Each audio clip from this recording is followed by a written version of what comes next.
Let's talk about LEO constellations. Beam hopping seems like a natural fit for LEO satellites, given their unique characteristics. Can you explain the advantages? Absolutely. LEO constellations are inherently dynamic with the satellites moving. They're always moving relative to the Earth.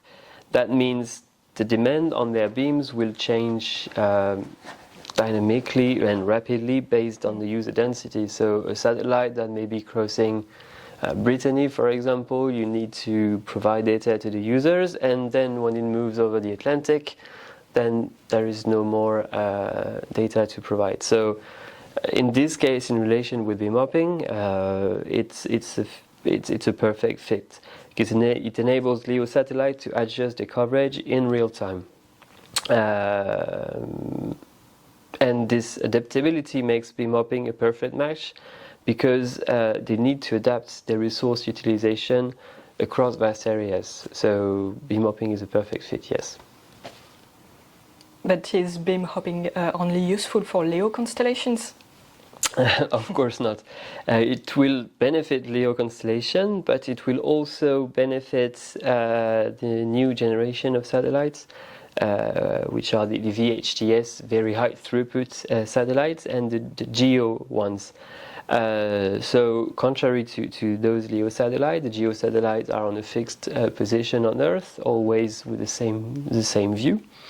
But still, it doesn't mean that the user underneath that do not have dynamic needs for resource during the day. So as we discussed earlier, for broadcast, if you're broadcasting a game, everyone has the same need at the same time.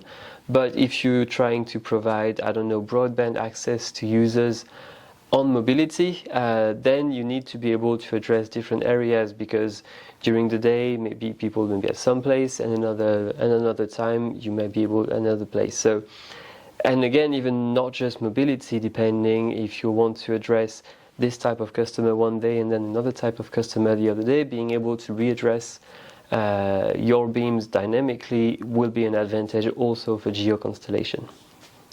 Let's revisit the Superframe format. Beyond enabling beam hopping, what other advantages does it offer? Yes, so that's one of the main advantages of the Superframe format. And while we also talk a lot about beam hopping, even though the full system is not ready at the moment, the main advantage of the Superframe formats, it was built for interruption signals, so it means that the receiver needs to be able to lock very fast. And with the Superframe formats, the locking is really super, if we want to make a bad joke.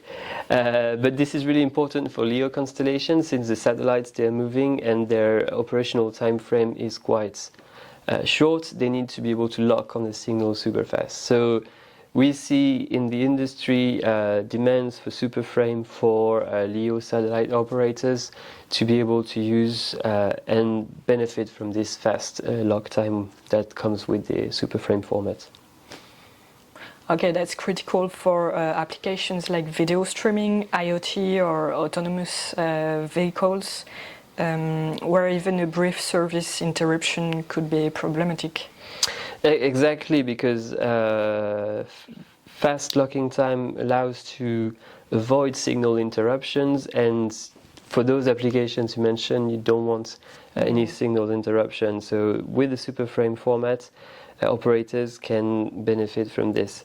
There is additionally the DSF, which is not part of the NXC. We just wanted to mention because it's a bit less complex to implement. So DSF is the dynamic Superframe format, which isn't part of the NXC, but also allows for fast locking time, which may be different ways to ensure less signal interruption.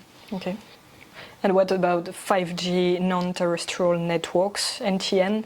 I imagine beam hopping offers some specific benefits here too.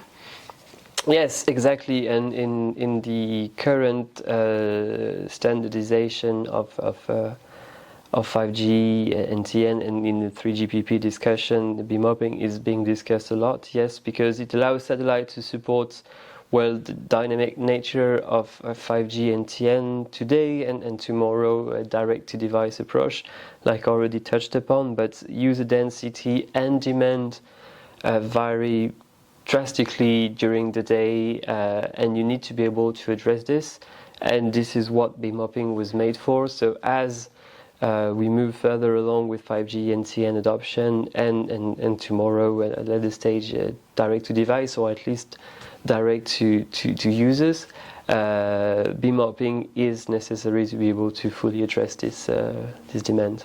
Thank you very much.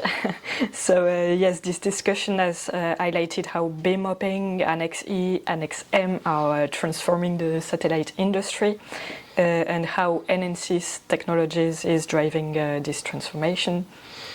Yes, thank you for your time, Pauline. And if you'd like to know more about the Tiger modulator or how we can support you with your beam hopping needs, reach out to us.